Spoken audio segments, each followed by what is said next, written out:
Good evening, you fantastic and glorious human beings of this floating rock that we call Earth.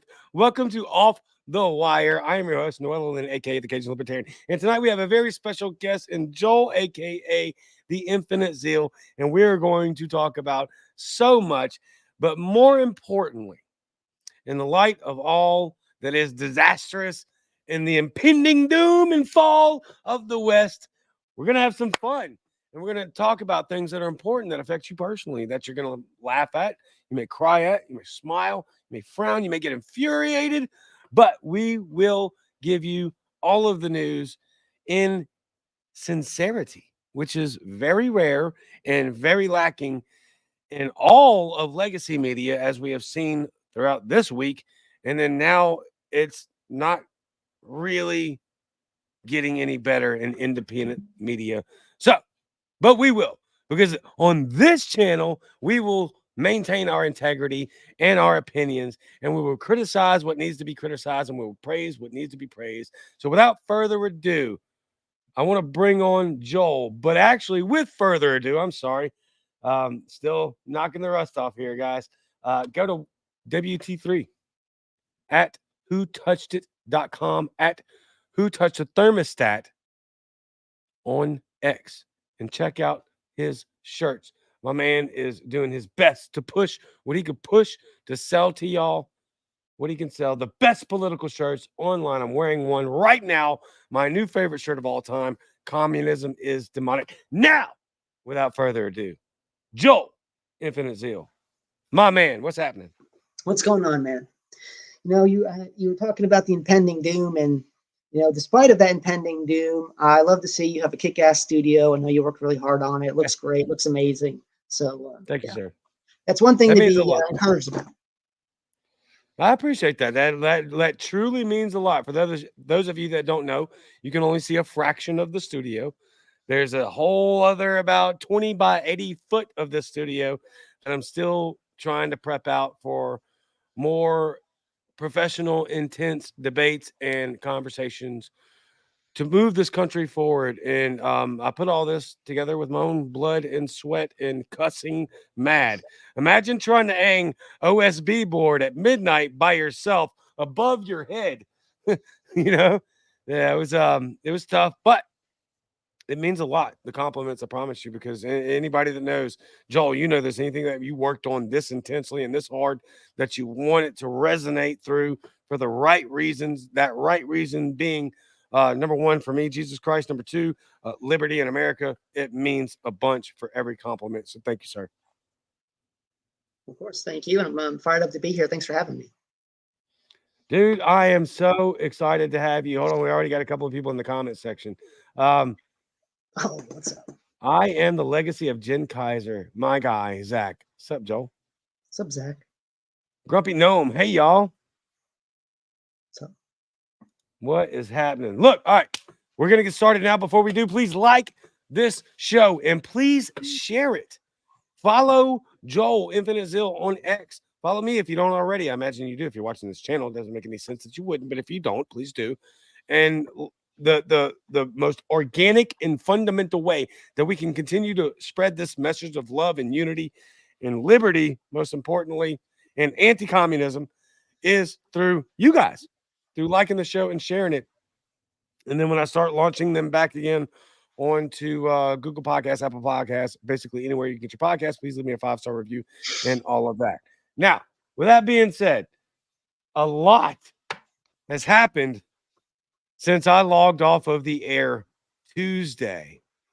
Let me ask you, before I get to the content that I have, this week, or let's just say in the last 2 weeks, what's been the most striking and disheartening or uplifting thing that you've seen in the world of American body politic in the last week or so? I'm gonna keep it down to a week. Since the day before the debate, what's been the thing that struck you the most? Struck me the most? The thing that's kind of, and I'm surprised that this keeps striking me. I would think I wouldn't be surprised. It's not really like, well, it's just people still believe what the corporate news stations say. And it's like, honestly, it's just shocking to me, especially when people in like my own family are like texting me stuff from CNN about like some glowing thing about Kamala Harris or just something from like Fox News. It's like, I just don't understand how at this point, especially after just everything like the past few years, like that still people consider that legitimate like information. Like, oh, this is my proof. CNN said this, or CBS News said this, or the moderator said this, or ABC News Yeah, said. It's like I just every time I'm just very very surprised by it, especially like what we'll get into with all the stuff going on in Ohio. Um, that's like, it's like they say it's not happening, and then they're gonna eventually it's gonna be like, oh, why do you have a problem with it? You know what I mean? So the goalposts are just gonna keep moving, and seems like it's there's gonna be no end to the gullibility. So I don't know. I won't say that's super discouraging. I mean, some people are starting to realize that, I guess, slowly, that's but right. um, it's just like when you just see people in your own family, like, and you know, you just can't, you can't try to like dissuade them, because if you're still accepting that as legitimate information, like you can't, that person's not going to have their mind changed. It doesn't matter what the proof is, or if there's actually real evidence to discredit what a corporate media outlet is saying. So that's probably been the thing for me that was most striking. It's just like all these reminders I'm getting. I'm like, oh yeah, there's people still actually think this is real news. Yeah, yeah, and that right there is a super black pill. I'm not black-pilled. No, It's just no, kind of, you know, it's still just like it's like a wake up call. It's like a reminder. It's like, okay, yeah, there's still like I'm not going to try to evangelize these people or like try to change your mind. It's like still got to love them, but there's still people out there that are like 100% believing this because Kamala Harris said it or Donald Trump said it or this out. It's just like, okay, like don't get mad. You know, it's like a test. Almost like, okay, don't get sucked in. Don't try to get angry and pull up any information to try to change your mind, make an argument. Just like this is your like family member. Just like just love them and have a normal conversation. So that's just now, been now that what you're talking about right there is a totally different issue than what I was talking about. When you're speaking with your family members that are still buying into, because I don't have to deal with that. I have to deal with it in the boomer con, right? Like the boomer conservative part. I still have to deal with that. But I've been able to have lengthy conversations with my family and get them to pivot towards and give them receipts saying, hey, look, this, that, and this. What, and this is going to sound come off super biased, but at this point right now in 2024, truth has a conservative bias.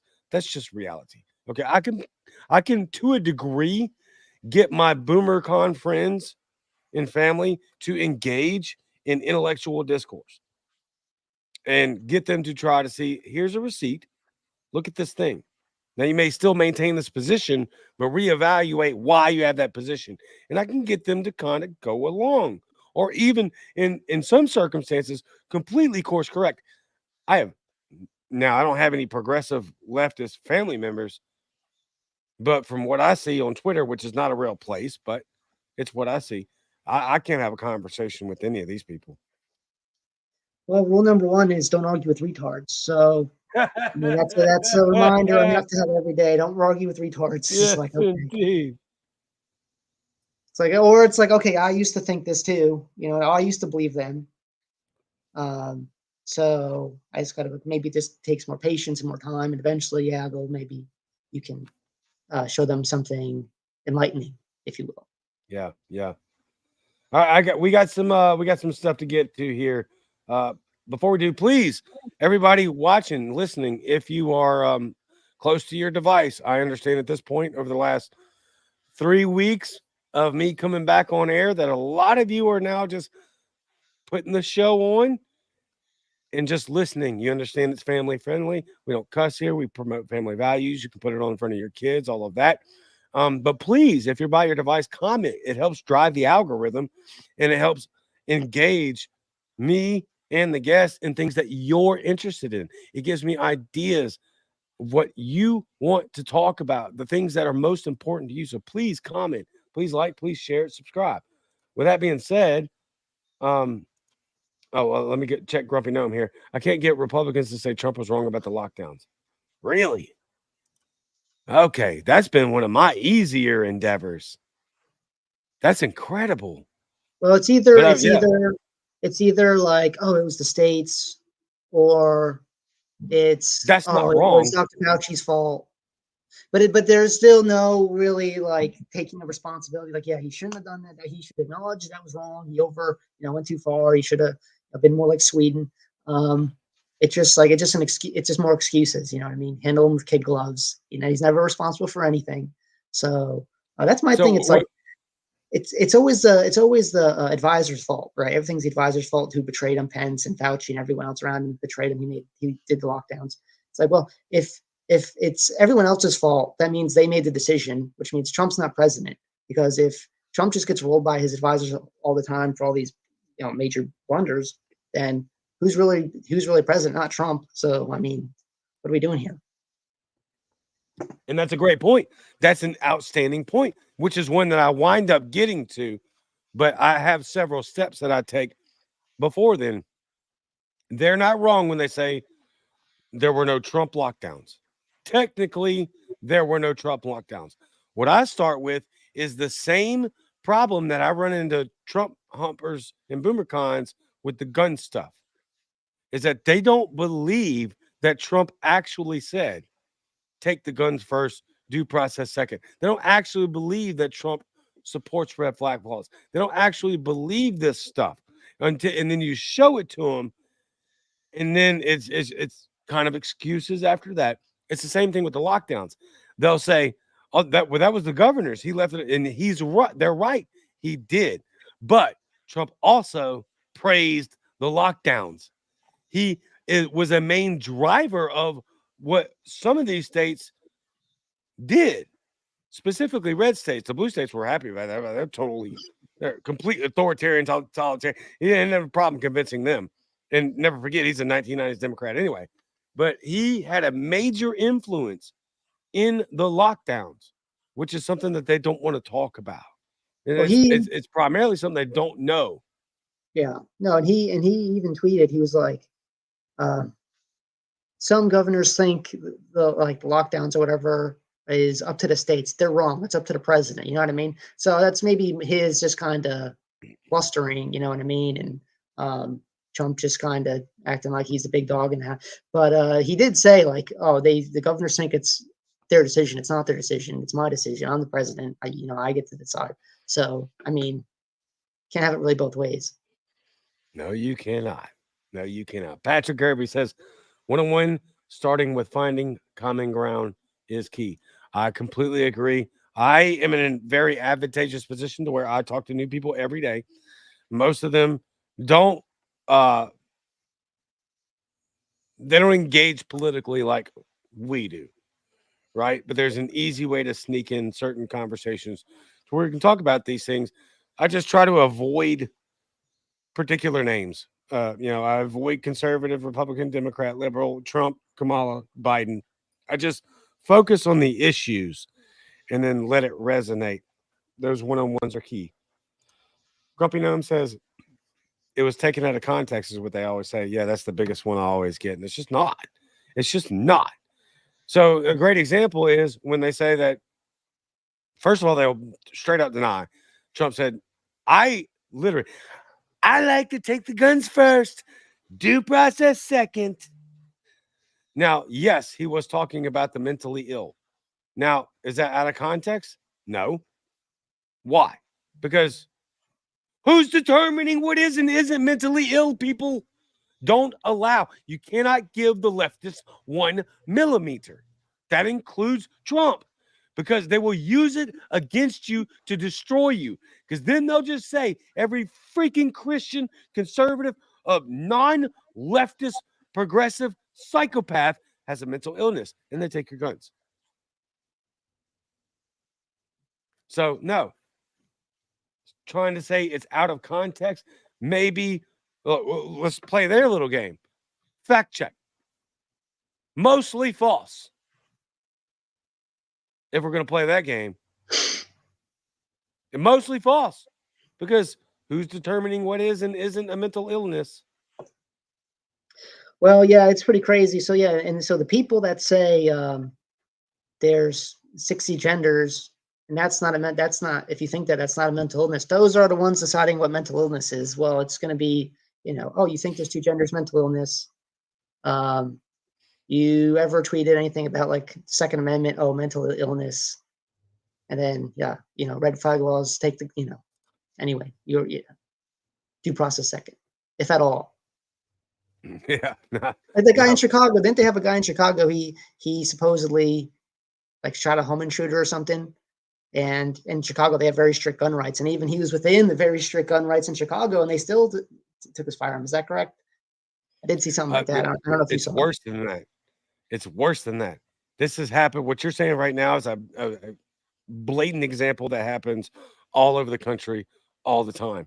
And in some parts, it's even deep red places where they don't focus locally and they wind up with these rhinos or, you know, fake liberty Republicans and they still do this stuff. Yeah, it's all you're right.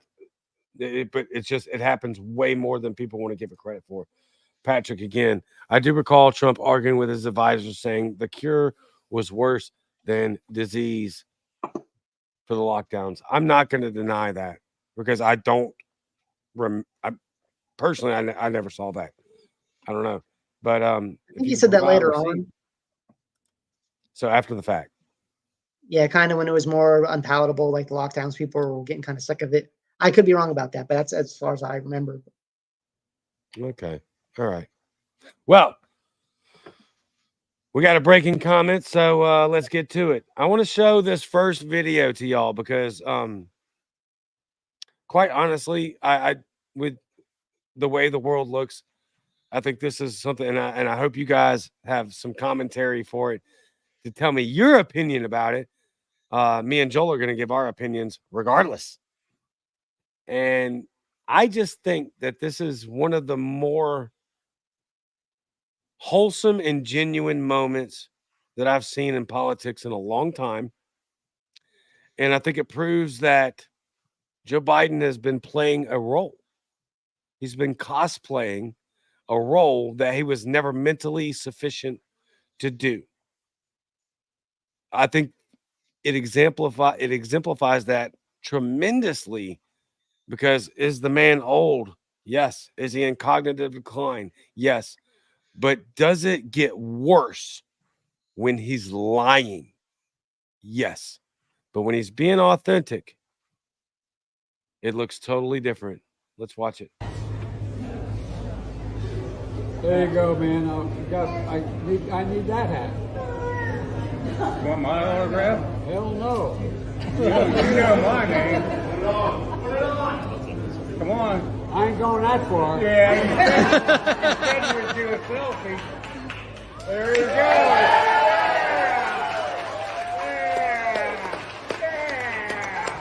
Hey, I'm proud of you now.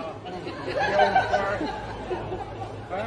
Just remember, no eating dogs and cats. Hey, they're good.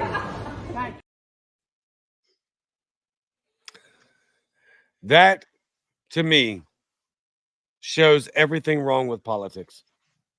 Because for one, how totally, but you've never seen anything like this.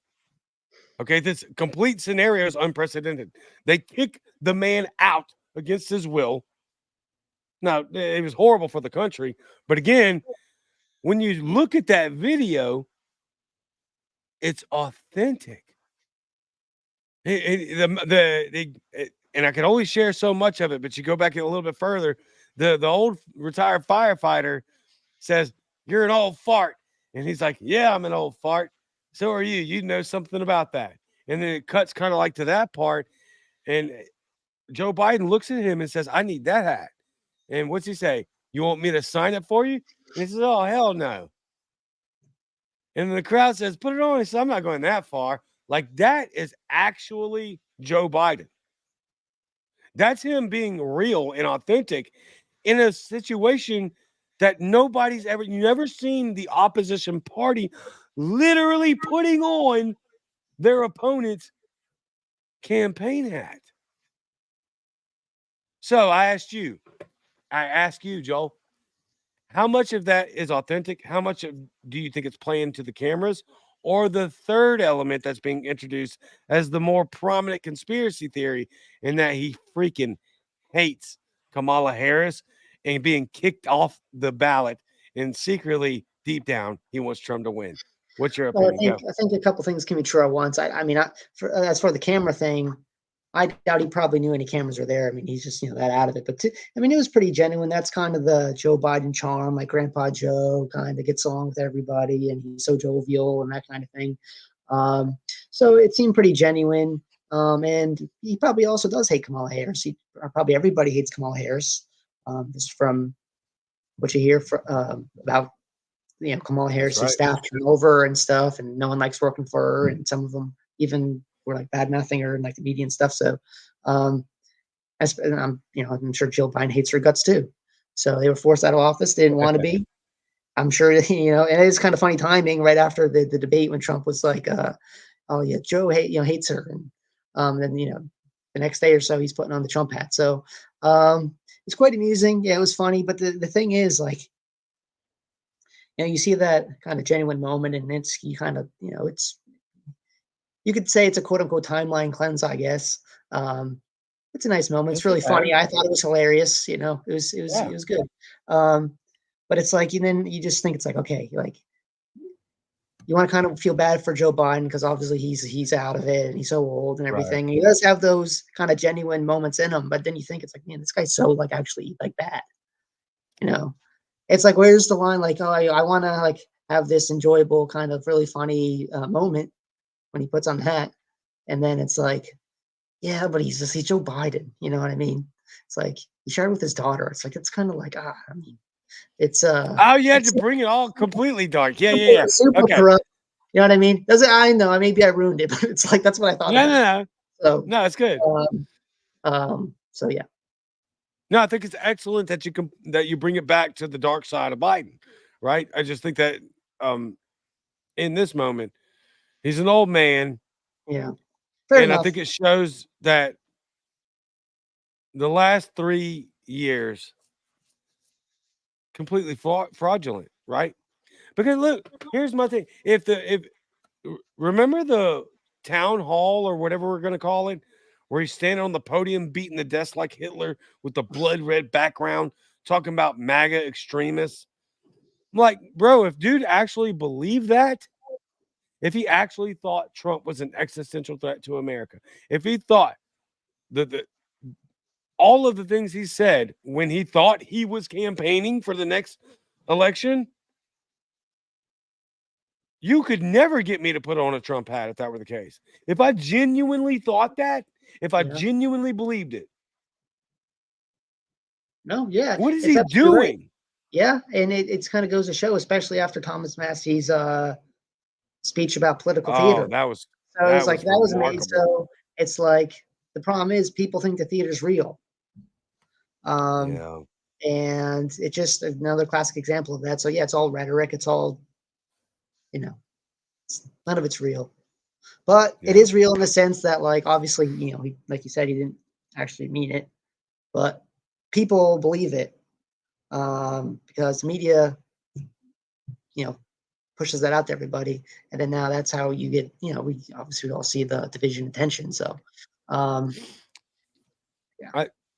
think personally, let's put aside, and I've done this with Trump, so now I'm doing it with Biden. Okay, I'm being fair here. I did it with Trump with all of my criticisms that I never vote for him, never would pull the trigger for him, and he stood up. He got shot in the ear, shot in the face, really. He stood up like a boss. I said, okay, you know what? I can't get past that. That's authentic. That's genuine. I'm willing to wipe the slate clean and give you a fresh start, and let's see what you have to say now. And I'm kind of willing to do that with Biden too, just in the order of magnitudes of fairness, because yes, the guy was an evil, horrible human being for so many years when he was cognizant. And then it's so just clear just by this one, and we all knew this. It's just, for me, this clip solidified it. Like, they put this old senile man in this terrible situation for power.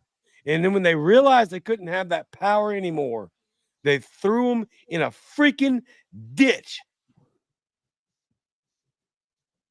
And then now he's free because he doesn't have to worry about retaining power anymore.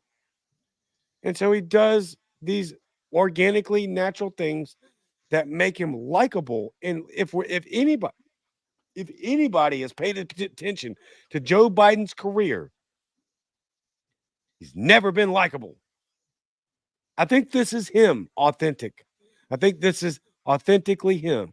Yeah, I think so. And I think he got just what everybody knows and everybody thinks. It's been elder abuse to an extreme. And personally, I think you're actually violating somebody's informed consent at this point, and probably for the last 3+ years. And if you're violating informed consent and they can't make healthy decisions because they can't do them cognitively, then that's an absolute violation, that you're actually harming someone. And I think that somebody probably should be prosecuted for this, for elder abuse specifically. Maybe I'm being hyperbolic and extreme. I don't know. Well, yeah, it's definitely, you can definitely see like how the Democratic machine is, yeah, you're just a prop basically for their purposes. And when you're no longer useful, and they don't care about, yeah, you're right. He was in 2020, he was in cognitive decline. And of course, they all pretended it wasn't happening, and all through his administration pretended it wasn't happening. At least it's a genius, sharp as a tack. And he's obviously senile, and they didn't care about that because he was useful for them. And then the moment he becomes unuseful, it's, throw him out of the car.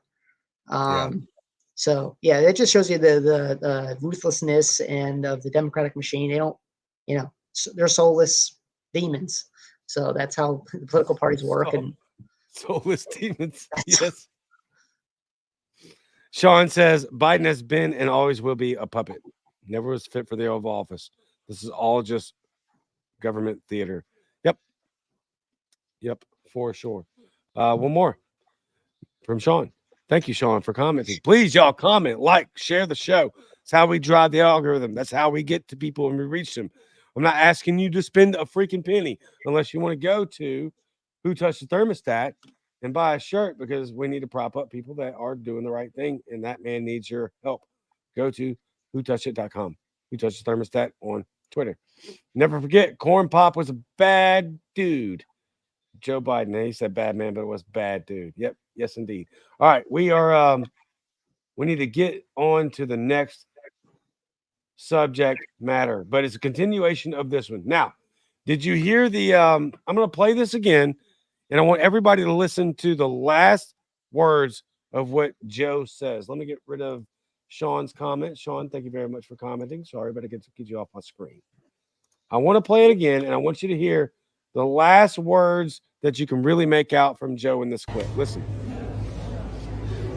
There you go, man. I need that hat. Want my autograph? Hell no. You know my name. Come on. I ain't going that far. Yeah, you said you would do a selfie. There you go.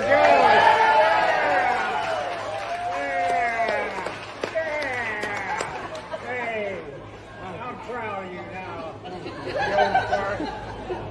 Huh? Just remember, no eating dogs and cats. Hey, they're good.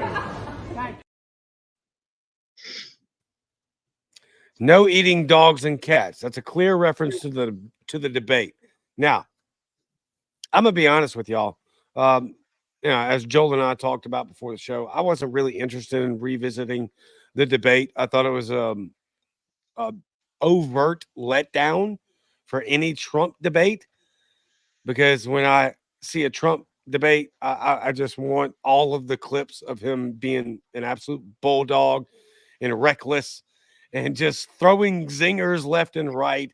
And I thought he was magnificently underwhelming, although he had a lot of good points. I think overall he won the debate because at the end of the day, look, everybody's got a position on Donald J. Trump, right? He ain't changing nobody's minds. he's just going to be him. This debate fell solely on the shoulders of Kamala Harris in proving herself, because she's widely unknown to the general public, and she needed to come out strong, fierce, and articulate and explain her positions. And she failed that miserably. She's awful, and all the polls show that now. Where Trump he missed every opportunity available almost, and just was out in left field, just all wild. And but there was one part of the debate, and I'm about to show it. Well, I just hung my head and I said, "Bruh, like there's a better angle to this stuff, right?" Not, I genuinely, when I watch these things, I root for both people to be sharp, because I want the contrast to be. I want the punches, right? I want left hook, right hook. Nobody wants just a beat down on one side. You want both parties getting it and getting it in. And this one part made me hang my head and be like, dude, you're giving them exactly what they want, which is classic Trump. And it worked to an extent. And we will follow up with the extent after we watch the video, because what's come out over the last 24 hours is actually insane. Allowing these millions and millions of people to come into our country, and look at what's happening to the towns all over the United States. And a lot of towns don't want to talk. It's not going to be Aurora or Springfield. A lot of towns don't want to talk about it because they're so embarrassed by it. In Springfield, they're eating the dogs, the people that came in. They're eating the cats. They're eating the pets of the people that live there. And this is what's happening in our country, and it's a shame. Before I get to your thoughts, let me Biden wearing a Trump hat. This is from Sean O'Brien. Please go follow him on YouTube and everywhere. Trump hat needs to be a meme as of yesterday with Biden wearing. Oh yeah, I made one 5 minutes after it came out. Yeah, so that's already a thing. Here's the thing that has been a repeating broken record with this kind of explicit language coming from Trump. Your initial reaction is like, even for those of us that are heavily politically involved, it's like, man, look, we've got these testimonies from people, and this seems real. And we really need to look into this. And then he goes on national TV where nobody was talking about dogs. And he goes, they're eating the dogs. They're eating the pets and cats. Okay, I saw it on TV. Look it up. They're eating the dogs. And you're like, bruh, I don't. Why are you doing that? And then, like classic 24-hour after research, you start looking into stuff and you're like, bro, he sounded like a psychopath when he said it, but he's actually right. How much of the Springfield, Ohio scenario have you been watching and paying attention to? I mean, I probably started seeing it around when you or anyone else started seeing it on X.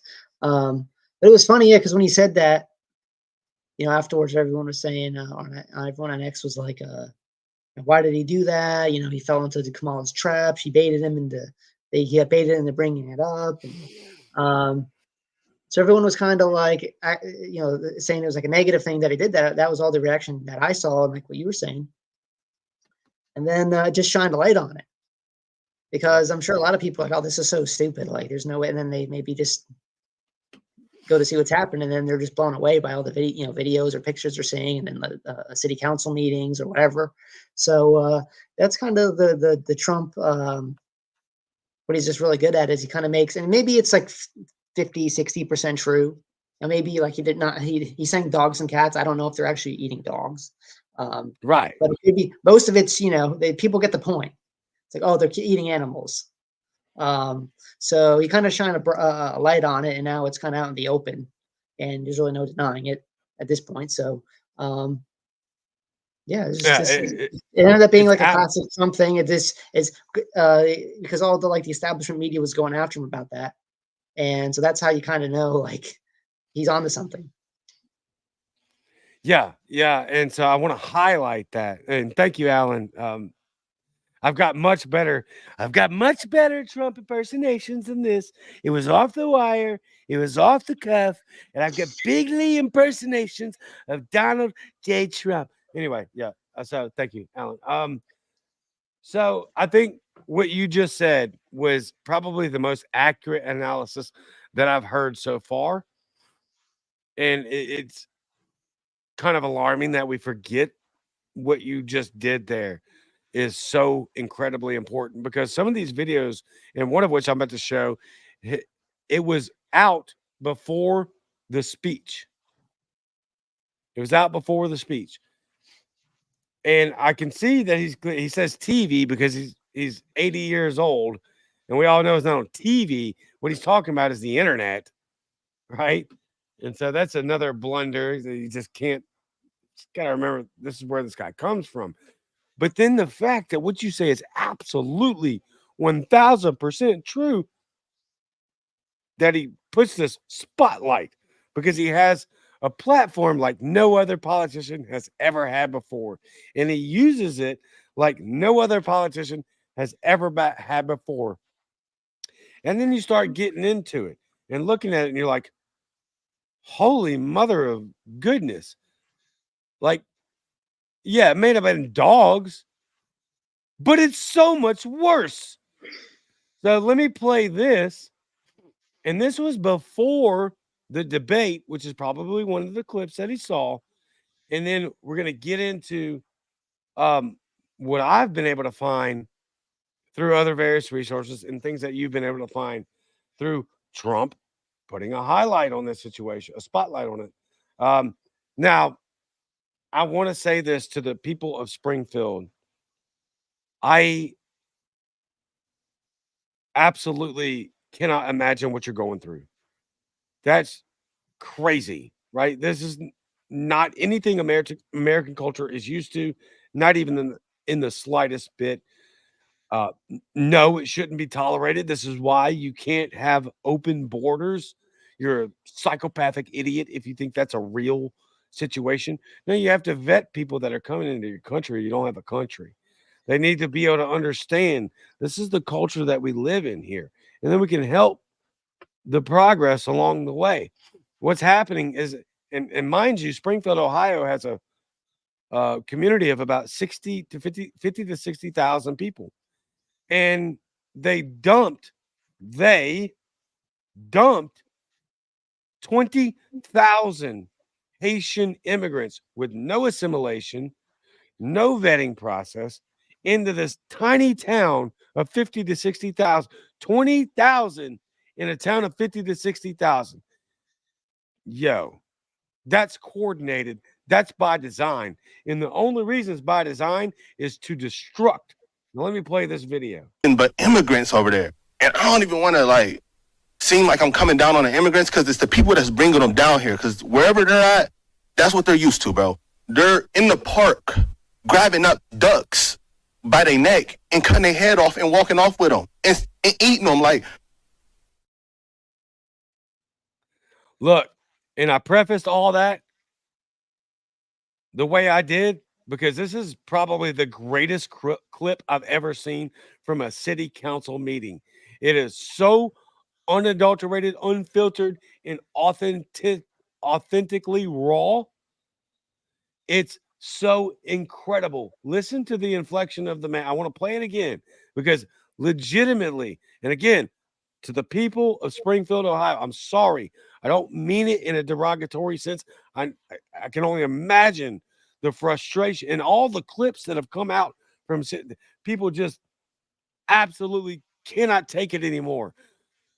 I don't mean it like this, but in the concept of a content creator, this is one of the greatest clips I've ever seen, if not the greatest clip I've ever seen from a city council. but immigrants over there. And I don't even want to like seem like I'm coming down on the immigrants because it's the people that's bringing them down here. Because wherever they're at, that's what they're used to, bro. They're in the park grabbing up ducks by their neck and cutting their head off and walking off with them and eating them. Like, that's insane.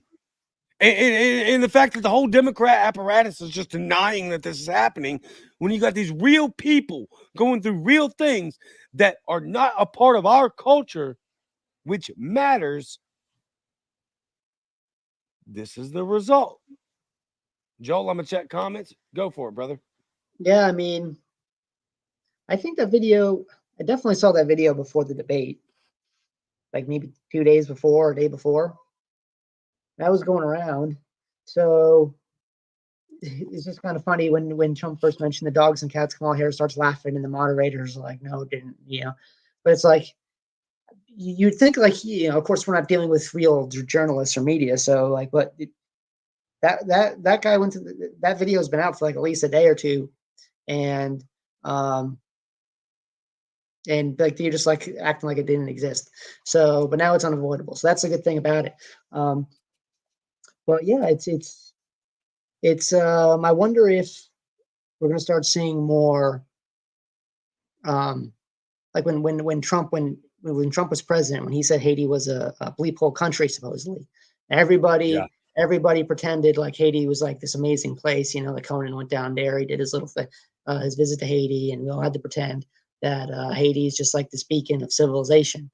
So I'm starting to see that a little bit, especially if you haven't, I would say go see what Jeremy Kaufman's been tweeting about Haiti. He got spicy real fast. So it's like, Jeremy's account went buck wild.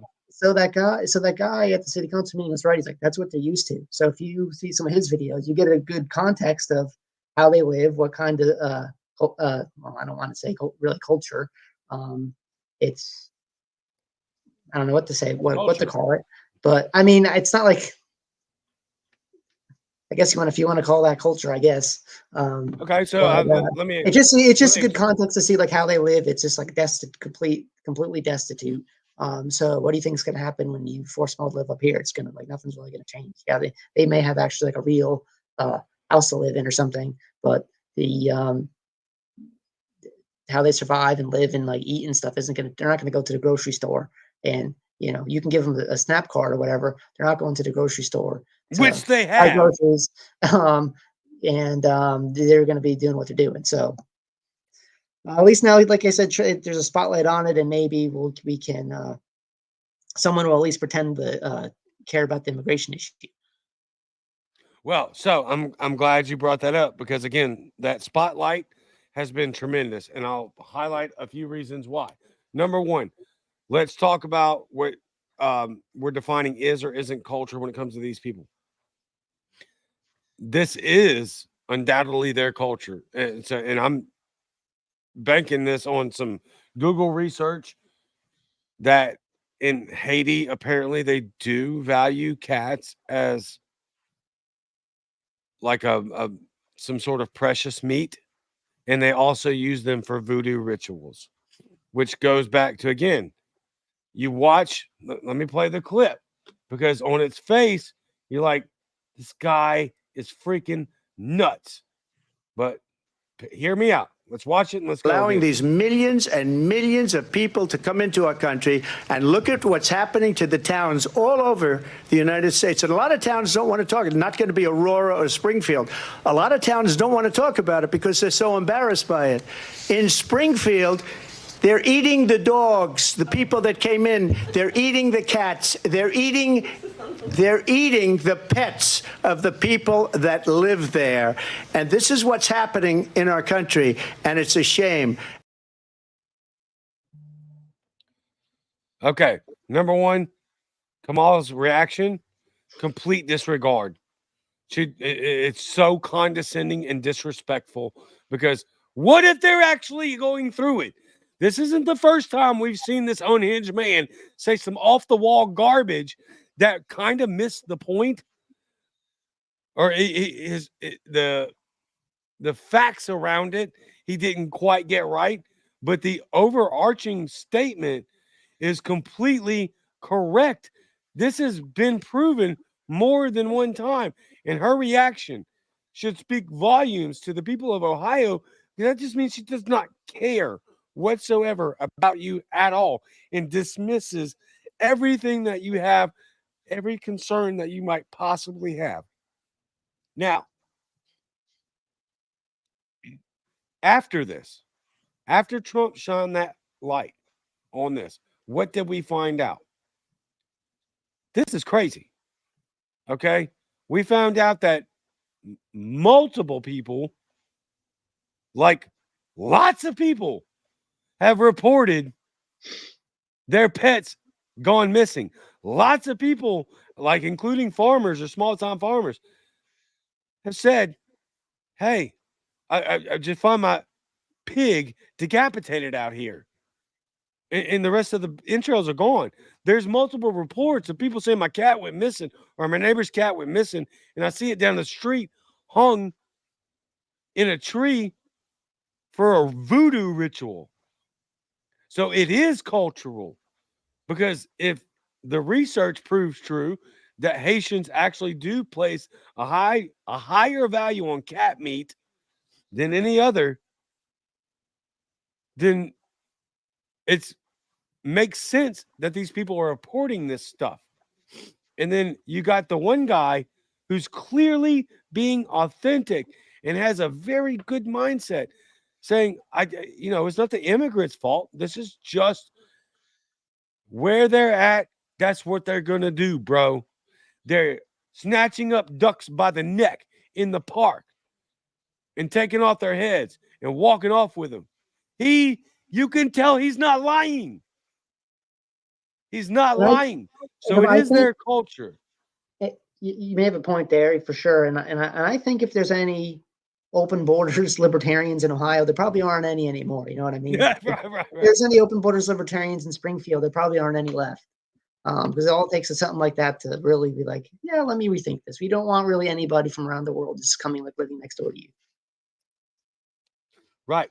And here's what is so alarming, that all of those reports that are coming out to be true, here's the stuff that some, if not most, are not reporting, because the glamour and the color comes from the dead pets, because they know that strikes the heart of Americans.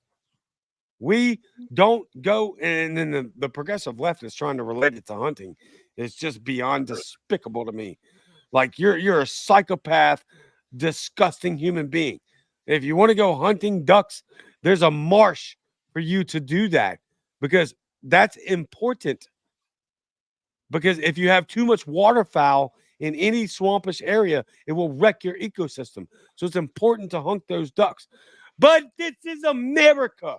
We don't go to the park where we take our children with bread and feed them. Those are pets. So when the Democrats tell you they're not eating pets, yes, they are. Ducks in a park, geese, swan in a park, those are community pets that we hold a sacred, not sacred, but a reservation for. Like, this is something pretty. We want to respect that. We want to interact with them. We do the hunting elsewhere. So they are lying. Now, here's the part I really want to get to. Did you have something? Did you want to respond to that before I get to these other statistics? Yeah, Because this, real quick, that kind of shows the goalpost moving, right? Because first it's not happening, right? It's like, oh, that's not happening. Are you just like, hey, like you're just racist or hate Haitians or something? And then, like you were saying, I did see some people on the left like comparing it to hunting ducks. So it's like, okay, so first it's not happening. So now it's like the same thing as hunting ducks. So what you're saying is it is happening. So they moved the goalpost to, oh, so there's nothing. It didn't happen. And then it's, oh, well, there's nothing wrong with it. You kill ducks too, you hunt. So it's a gradual, as you the goalpost shift as evidence comes out that it is happening. They were lying when they said it wasn't, and then now they try to spin it and say it's the same thing as hunting. So it's just typical kind of the gaslighting that's their usual gaslighting that they do. yes, always. Now, here's the part where it gets really bad, and here's the point that you made that was very excellent, and that even in his psychotic, incoherent rambling, that kind of sometimes turns out to be true. he shines a spotlight on this stuff. And here's some of the stuff that who knew? Nobody knew this was even happening prior to 24 hours of the debate. And then the bigger spotlight got shined on after he said the wild stuff about the dogs. Bro, if you go check the statistics, Springfield, Ohio is being overrun. Their communicable diseases are up a crazy amount. It's wild. The strain on the system because of the communicable diseases. Now, remember, libertarian, Republican, conservative, Democrat or not, we have in place this social structure that the taxes pay for right now. Now, yes, as libertarian anarchists, we do want to get rid of this, and hopefully conservatives, we do want to get rid of this social safety net. But that's something that we have in place right now. And I think it was, I don't want to misquote and say a number because I didn't pull the fact on that. I just remember it was something astronomical. The communicable diseases in that community has skyrocketed. Now I've seen TikToks of medical doctors trying to show the health, not benefits, but absolute destruction of your health by eating domesticated animals, specifically cats, dogs, and certain birds in the community. The strain on the system by having all of these people influx with their culture into these small town American cities is crushing that system. So I can't play the longer video because it won't let me. It only let me play about a video of it before it starts to get, or a minute of it before it starts to get haywire. But if you listen to that man talk about how they're snatching the ducks up by the neck, he goes on to say, I've had single mothers texting me and calling me. I've had people that legitimately need these social services, because we put them in place. So now they need them. We should have never put them in place, but they're there. And now they need them because they're there. The people that legitimately need those social services can't get them because of illegal immigrants that the federal government is paying to be there. This Harris administration is crippling the infrastructure of these small towns via illegal immigration. So let me ask you this, Joel, and then we're gonna get wrapped up here just in a few minutes. When you hear that information, and you know about the Cloward and Piven strategy, where it's have enough people dependent on the system to collapse it, which is basically which devolves you into communism, government play. We create a crisis, and then we will rescue you from it. Is it that, or is it complete incompetence, or maybe a bit of both?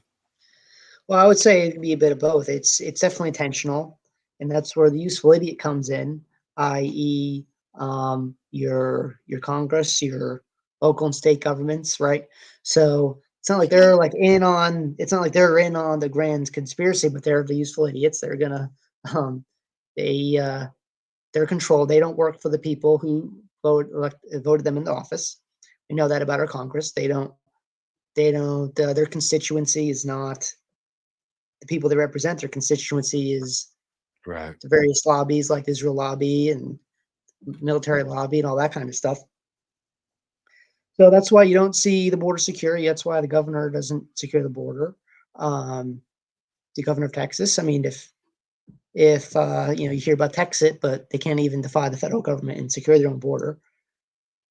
It's just it's definitely 100% orchestrated. You can't. I don't know how many millions have come in the last 4 years, and even I believe under Trump it was even the highest legal immigration in like 20 years when Trump was president. So it's never going to end. It's not going to stop. and you're not seeing anything at the local level. You're not seeing Texas really actually like securing their own border. So really, everybody's culpable. And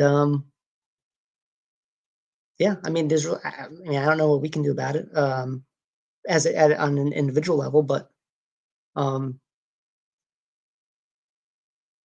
it's just, yeah, it's 100% orchestrated, 100% on purpose. The people are allowing it to happen, either, i.e., they're on the left and they're open borders, whatever. So they're not gonna ever secure the border. Or if you're on the right, where it's really, you can't campaign or fundraise on a secure border.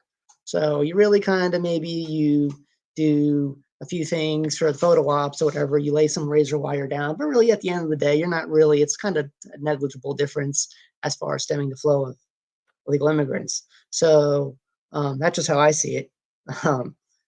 Republicans don't want to secure the border. They never did. If they wanted to, they would. But the minute they maybe try to at least halfway do something, they get, the media comes out with the, oh, you're separating families, the kids in cages stuff, and then they back down because they're weak. And it's just going to be a perpetual problem. So, yeah, like you said, it's a little bit of both, I would say. This is an interesting comment. I want to talk about this. Sean, what's horrible is the talking points are eating pets, gangs taking over buildings, but the main topics should be people being priced out of affording to live. Totally disagree, Sean. I'll tell you why. It's not totally disagreement.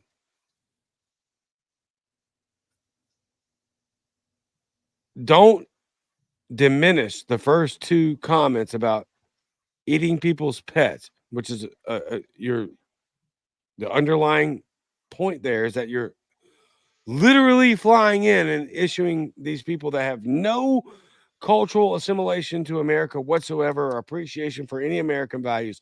Any American values. It's not about the pets. It's about the fact that they have no appreciation for any American values. Gangs taking over buildings. How the hell is that not a legitimate point? Like that one right there. You have foreign invaders taking over American soil. No, that has to be nipped in the bud. That can't happen under zero circumstances. To your last point, main topics should be people being priced out of affording to live. Well, one of those reasons is because they're given all of those tax breaks and subsidies and free money to people that have no appreciation for this country whatsoever. And like these things aren't mutually exclusive. They're all kind of tied together. And until you can't get to legitimate price of housing if you continue to allow anyone and everyone to pour into the country and give them benefits. Like those two things, you can't address one without acknowledging the other. Your thoughts, Joel? Oh, yeah, I think they kind of go hand in hand. I believe I saw something about people were getting kind of displaced for legal, like immigrants, like for legal immigrant housing. So, I mean, yeah, it's only a matter of time. California, they're giving people free money for housing, and some states are having illegal immigrants as cops, and yeah, it's just going to start displacing. I mean, imagine being arrested by a illegal immigrant. But yeah, so and they're all going to be living off the system. They're all going to be living off the system. So I mean, it's only Americans are going to continue to be displaced, and we're paying for our own destruction.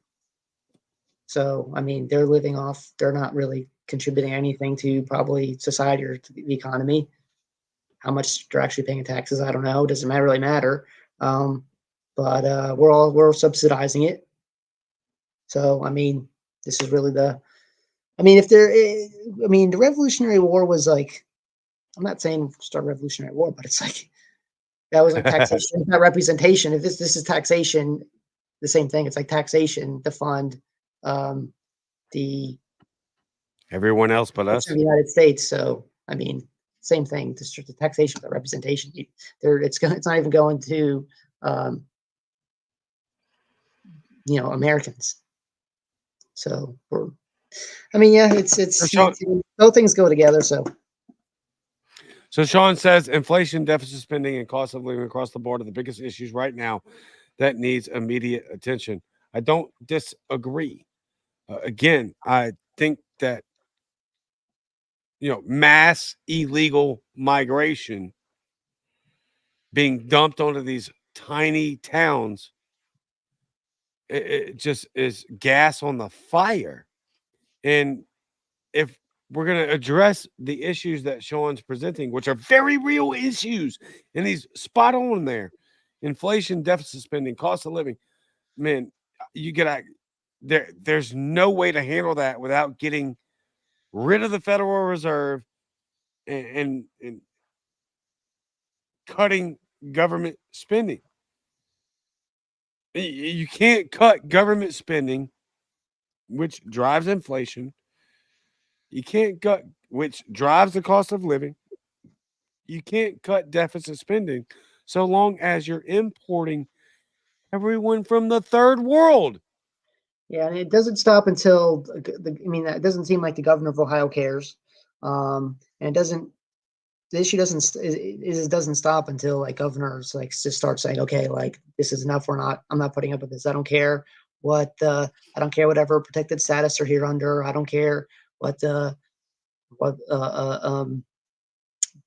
Border Patrol says. Like, this is our border. Like, it's closing. We're not letting anybody in for any reason. So, I mean, that's how this stopped. It doesn't stop by like, hopefully Donald Trump becomes president, and hopefully they have the House and the Senate again, which even though they had that for 2 years, they didn't really address the border. No, so, not I mean, you're just on the kind of hope system that like Donald Trump is like the second, the Messiah, and he's actually going to do everything that he promised, which there's no reason to believe that he will. So, I mean, until like states like Texas and even in Ohio, and they got just local and state government just say, we're not putting up with this anymore, and we're like, we're deporting you ourselves. We don't need the federal government's help to do that. So that's how it ends. So, I mean, until the states and local governments start getting serious about it, then it's just gonna, they just like, why isn't the Biden administration or Trump administration do anything about this? It's never going to be solved. So, to me, that's the only solution I see as far as kind of taking care of legal, this influx of mass migration. Yeah. Yeah. And Sean says, I don't disagree with your points. Only limited space to type here. LOL. No, I get it, Sean. No, I'm not hammering you. I promise you, bro. I thought you were tossing up a couple of really good points that I thought were softballs that we kind of knock out the park given the current topic at hand. No, Sean P. O'Brien, you're absolutely great, brother. You've been fantastic through years of following me. Appreciate it. No, you're good, bro. I thought you were, those were good points, and we needed to knock them out the park. Craig D says, how many of them will vote? Yeah, I can't get a handle on this part because there's so much conflicting information. You got reports that are coming out that are saying, oh, and that was from Craig D. How many will vote? I don't know. And that I think is an actual very real problem. I just don't know how real it is in certain areas, if that makes sense.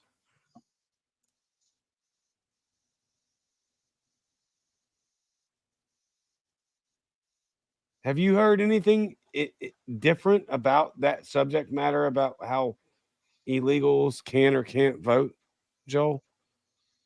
Are we on the same page here? I've just not got that info. I'm It's sure very as much confusing. as they can. I don't know. I don't know the details on it. I wouldn't be shocked if some of them. I mean, apparently they're getting driver's license and are going to DMV and stuff. Or at least getting some sort of like documentation that allow them to drive. So I wouldn't be surprised if somehow they're like registered to vote as well. Wouldn't shock me at all. So I'm sure that maybe that's part of it why they're in Ohio. You know what I mean? They're given like social security numbers. Yeah, I don't say. Yeah, they probably are registered to vote. for work visas. Yeah.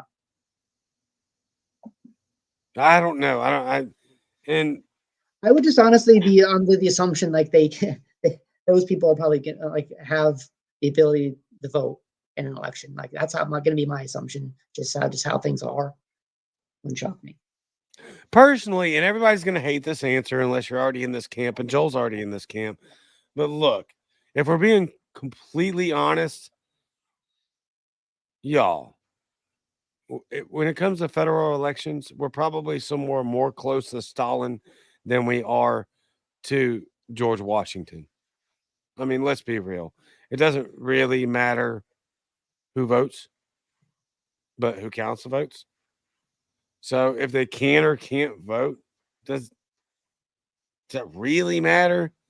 I mean, how much has voting helped you in your life? I'm not saying don't vote. I'm going to go vote. I mean, at a bare minimum, I already made my mind up that I was going to go write in Ron Paul prior to Trump getting shot in the face and standing up like a G. I'm in Mississippi. He's going to win this state regardless. But my vote doesn't matter. It's okay I feel perfectly conscious free as a never Trumper to be like, yeah, dude, that was badass. I love that. I'll give you the nod because you're going to win the state anyway. And my vote doesn't matter here. The only wasted vote here is a blue one. And I'm not voting for Chase Oliver. Get the F out of here. Like, no way. He's a child abusing psychopath. So, I don't think that voting matters as much as people really want. And the people in my life, my dad, I'll name him completely. My dad, we fought over this for years. The whole Biden administration. Well, we got the Republican, not the Republican. He's not a Republican. He's actually voted multiple ways in the past, but he's a big Trumper. We fight over it all the time. And he said the only reason we can get over it is all the conservatives and the libertarian-minded people just get out and vote. We just have to vote so much that we can overwhelm the cheating. And I don't buy it. Joel, let me ask you this, because we're about to have to get up out of here. You think they'll ever let that man back in the White House? I don't know. It's a good question. Part of me, no, I mean, of course, like in 2020, like Joe Biden didn't get 81 million votes, like legitimately. I mean, let's be serious. But I don't know. I mean, if you get your tinfoil hat on, maybe it's all a big psyop kind of reverse psychology thing to get people like Trump so he can win. I don't know. I mean, who knows? We'll find out if if we'll know when it happens if he gets back in the White House. I'm not basing my happiness or my life decisions on him like winning or losing. Like I try to mitigate that as much as I can and just kind of. I mean, you saw the video. If you haven't seen the video pinned on my Twitter, the just from 2020, I got to update it for 2024. From 2020 all the way back to like the Kennedy election that just said most important election ever, most important election ever, most important election ever. So here we are. It's the most important election ever again. Yeah, things are obviously getting worse, but it's just like, yeah, that's because we keep treating these national federal elections like it's the end of the world, life or death every time. Yeah. And then, of course, whoever wins and we get to the next election, it's the same thing all over again. So it's like, why we keep doing this? So to the extent I'm ever going to vote again, it's going to be at the state level, at the local level. It's going to be for like, I live in South Carolina, like a radical, like pro South Carolina. Like if we had like 50 governors that were like, I'm a radical, like they talk about America first, right? Trump's like, oh, Trump's America first, blah, blah, blah. If you had 50 governors that were like radically like their state first, like they had like a Texas national. So I'm radically like Texas first. That's the only thing I care about. Nice. I'm a radical. I'm South Carolina first. Like I don't care about like Department of Education doesn't work for us. Get out of here. ATF get it, like we're South Carolina first, or we're whatever state. If you had 50 governors like that, and you're gonna, there's gonna be varying degrees on the political spectrum, but that wouldn't really matter as much who the president is. So that's what I was saying about immigration. Like the only way this is going to end is if like the governor is just like, okay, enough is enough. We're deporting these people. I don't need the federal government's permission. They're in my state. They don't need to be here. They're not helping our state. And let's get them out. So that's how it should be on basically every issue. And then it wouldn't be the end of the world every 4 years, because that's all the attention span we have in this country is every 4 years. And then it's just like, and then, you know how it goes. So, yeah. And Sean kind of alludes to your point here. The Democrats will do anything to win, whether it's dead folks voting or illegal immigrants voting. They have been cheating for decades. It goes back to government theater again. It's all for show. Yeah, probably you're right. I mean, you're absolutely right, for sure. But it's that last line that means the most to me, in that it's kind of all for show. And I think we need to be cognizant of where we are in the state of the world today. And that is, most importantly, we need to be focusing on ourselves first, and then our family, and then our local community, and then our county, and our state. That's how you win, because there's so many wins that can be stacked in those local ordinances that I think we just underappreciate through the fantasy of, or the fantasticness of federal elections, which is by design from the government to make you want to pay more attention to that, as opposed to what's going on to what are the tyrants that are right around you, the ones making the laws that are right around you. What are they doing? I want to get to this comment real quick. Rise to liberty. What is interesting is the massive spike in child trafficking, which is entirely state sanctioned and ran, and it's completely ignored. That's from Rise to Liberty. He's completely correct. It's gotten way beyond out of control, and I'm not sure how you can fix that on a federal level. Look, they're raiding you can't. It grandmas. hasn't happened yet. If political solutions worked, then we would have seen some results by now. If at the national level, and we haven't, and we won't, because if there's one thing we know, there's nothing new under the sun, and that's just true. So don't expect anything. I'm not expecting anything different. Like the dollar's not going to stop debasing. Okay, it's just you can elect President Trump all you want to, and he can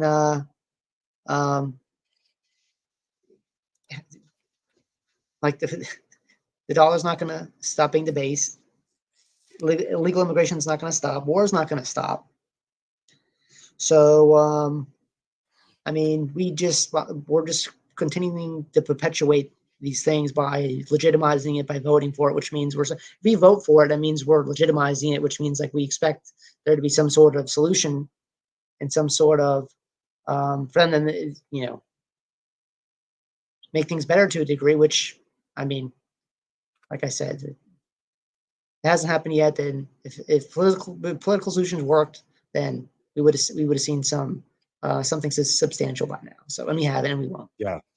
And that's not a black pill. I'm not black pill. I'm very optimistic. I'm like, I don't control the future, like God does. So if I don't control like the future, I can only control myself and my family.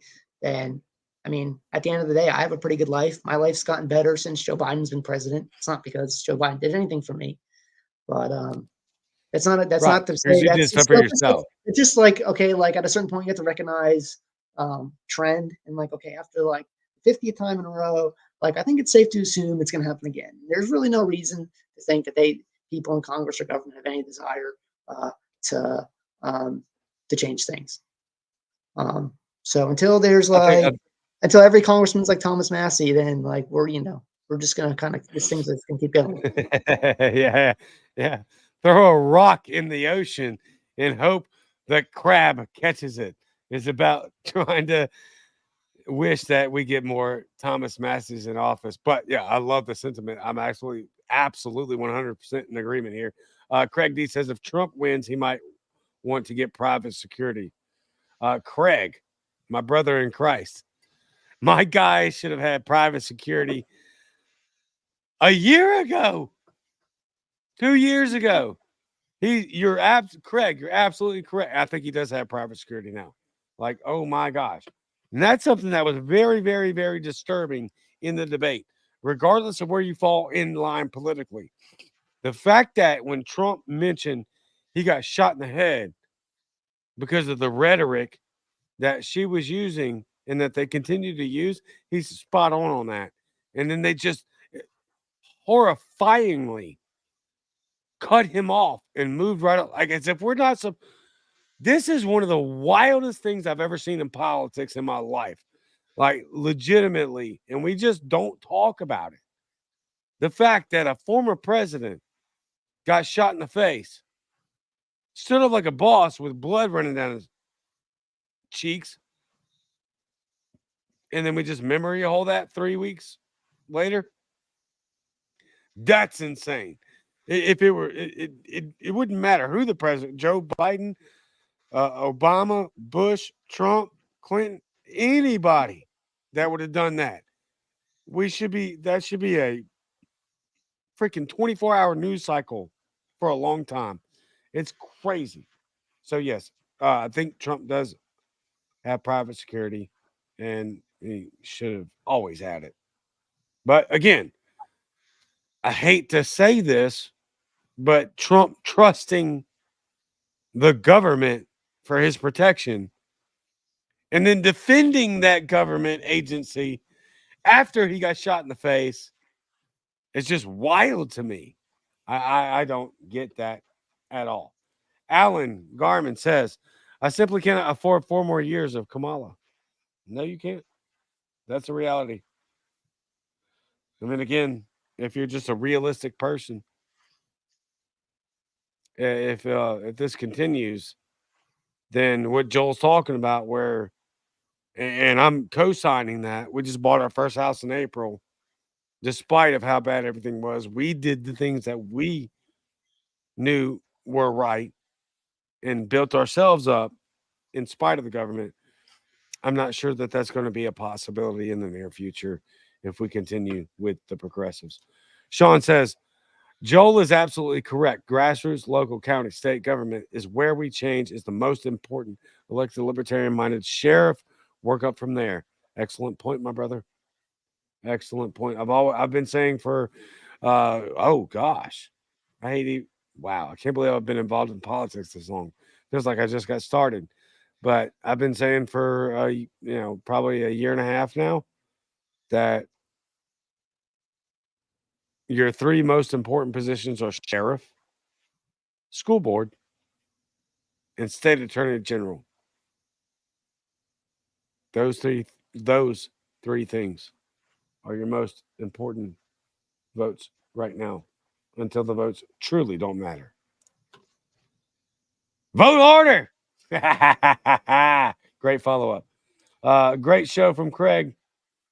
Hit the thumbs up to all. Yes, please. Like this show. Share it with your friends.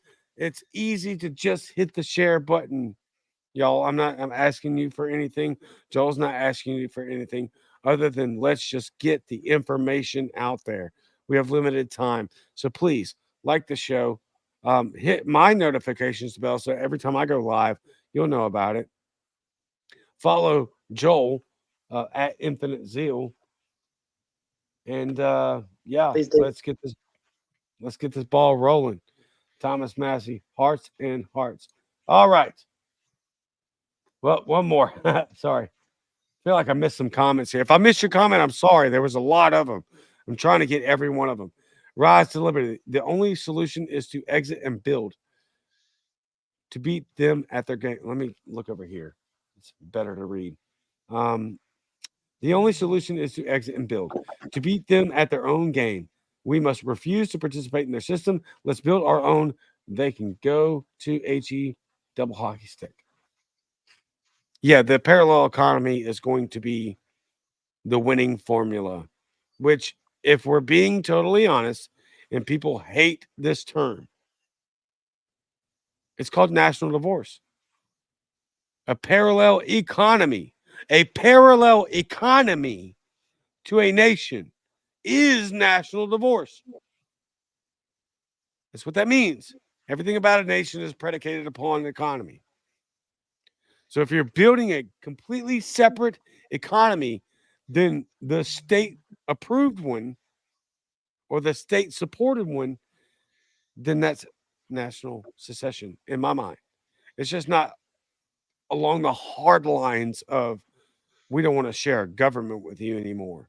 But there's not much of a difference saying we don't want to share an economy with you anymore. And I'm thinking about this in real time. This is great. Yeah, write that down, everyone.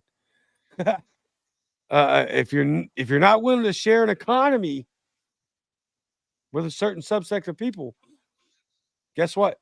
You don't want to share government with them either. So, national divorce, parallel economy. They're basically cousins. So, looks like we're at the end of the comments here. Joel, I'm going to give you the last word, brother. You got 60 seconds. Give us your pitch, anything you want to talk about. And please, everyone, follow Joel at Infinite Zeal on everywhere. Give us all of your internet links, everything we can do to support you, brother, because you're amazing. No, I appreciate it. Just keep doing what you're doing. I was saying, like, the wars aren't going to stop and all that kind of thing, but that's not a black belt because you know it's going to happen. Okay. So it's kind of like knowing the future, right? We can see the trend. It's not going to change. The good news is we don't have to participate in it. So like you were saying, parallel economy, support your local farmer, support people who share your values here that you interact with on X or other places, Telegram, Rumble. There's plenty of people putting out great content like you and taking of their own time and energy and resources to make it happen. So those are people you want to support. And believe me, your money is much well spent, much better spent that way than whatever, like Starbucks. Like, don't buy coffee from Starbucks. Buy, there's plenty of people on here that are selling great coffee and that share your values. Don't buy from people that hate you and there's so many options out there. So that's the good news. It's not all doom and gloom. Just the empire's collapsing. It's going to happen. So just get local, get with people that think like you do and believe like you do, and everything's going to be okay. At the end of the day, my life's pretty good. I mean, yeah, stuff's a little bit more expensive, but we're not like in some places who have starvation. We have plenty of food and all that kind of thing, and energy's fairly cheap. And but so as bad as things seem, they could be a lot worse.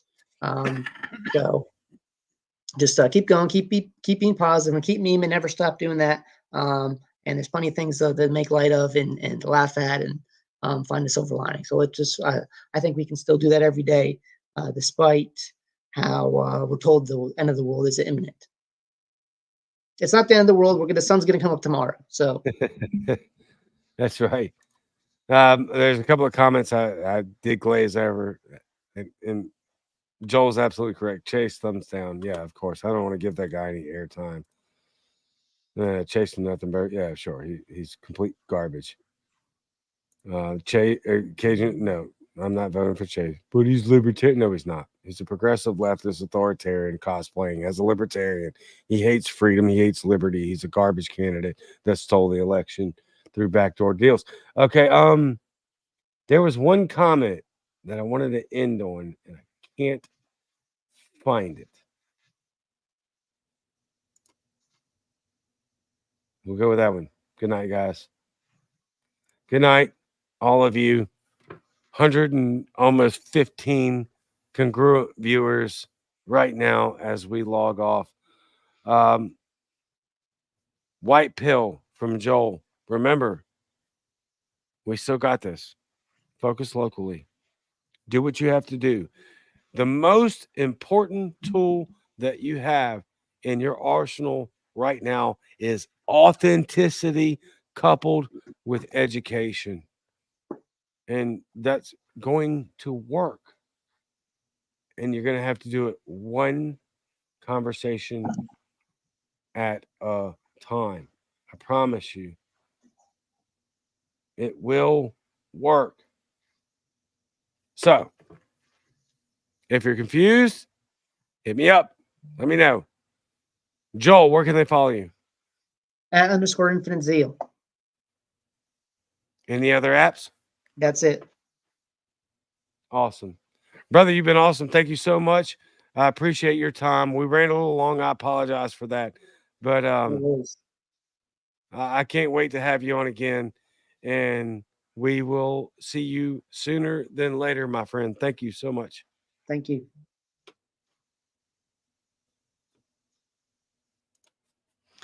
Okay. So, one thing that I wanted to point out that I didn't want to get into in great detail, besides the fact of how great Joel is the Clower and Piven strategy, which is a communist strategy. It has overwhelmed the system and buckle it to where everybody has no choice but to go to their government. Just like you see all the people at the city councils, they run to their government and ask for the solutions in which they cause the problem. They caused it. They will cause every problem in your life that makes everything about what you want to be successful more painful and problematic to achieve. And then they are going to come back and say, I'll help you. They cause a problem so that they can be the solution. And their solution is always worse than the problem. Clower and Piven overwhelm the system to where everybody must be in total chaos and revert back to the government for their relief, in which they will get none. You will just get more totalitarianism, you will get more authoritarianism, and you will be crushed. Crushed. We have to take a different course. We have to redirect. Springfield, Ohio is just the most recent example of this. And it's a nightmare. It's a nightmare. But we have to understand we can and we will fix this. But it takes every one of us. And sometimes it takes simple stuff as sharing this show. You never know who might see it and repost it.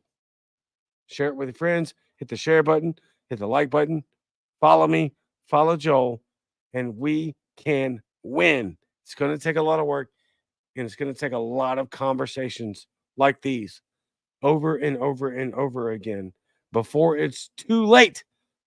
We can either try and we can do this now, or we can try to do it when voices like mine and Joel's and yours aren't available on the internet. I mean, my goodness, pick your poison. Obviously, we want to try to fix it while we have the ability to do so and speak freely. That's what freedom of speech is all about. That's what debate is all about. That's how we gain ground in every aspect of this life. And it's going to take some effort. It's going to take a lot more effort than I've been willing to put in. More effort from me, more effort from all of us. Rise to liberty. The only solution is to exit and build. Beat them at their own game. We must refuse to participate in their system. Let's build our own. They can go to HE double hockey sticks. We have no choice but to build a parallel economy. Grow your own food. Be bold. Don't cower to these leftist, authoritarian, cultist trash.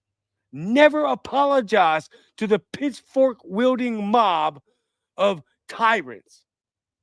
Stand your ground. Be bold. We are at a crossroads. But it's a crossroads that we will win in Jesus' name. So stay locked in. Stay tuned in. Get right with God. Get right with the Holy Spirit.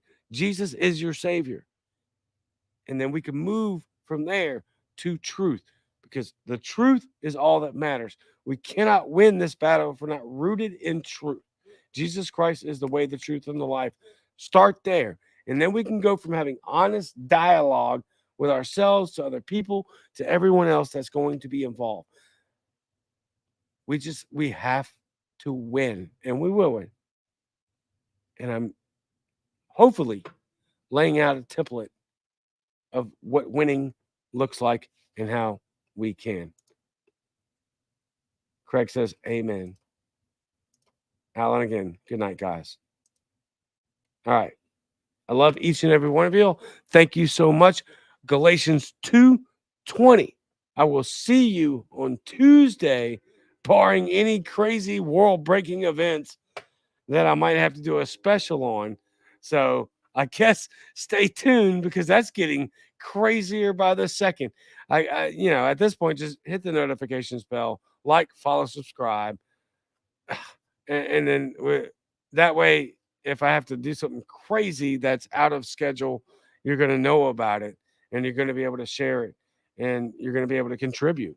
Because as you've seen, you come in my comment section, I'm going to do my best to make sure that everyone watching can see what you have to say, because that's important to me. I'm not important to this. The movement is, and this movement has no feet unless you get involved. And use this channel. I've got a lot of followers. Use this channel to get involved. Comment, share it, quote, all of that. Do everything that you can. And we will win. Period. Point blank. I love each and every one of you. And I will see you again, barring any craziness. I'll see you Tuesday at 7 Central. Like, wow. Love y'all. I'm out.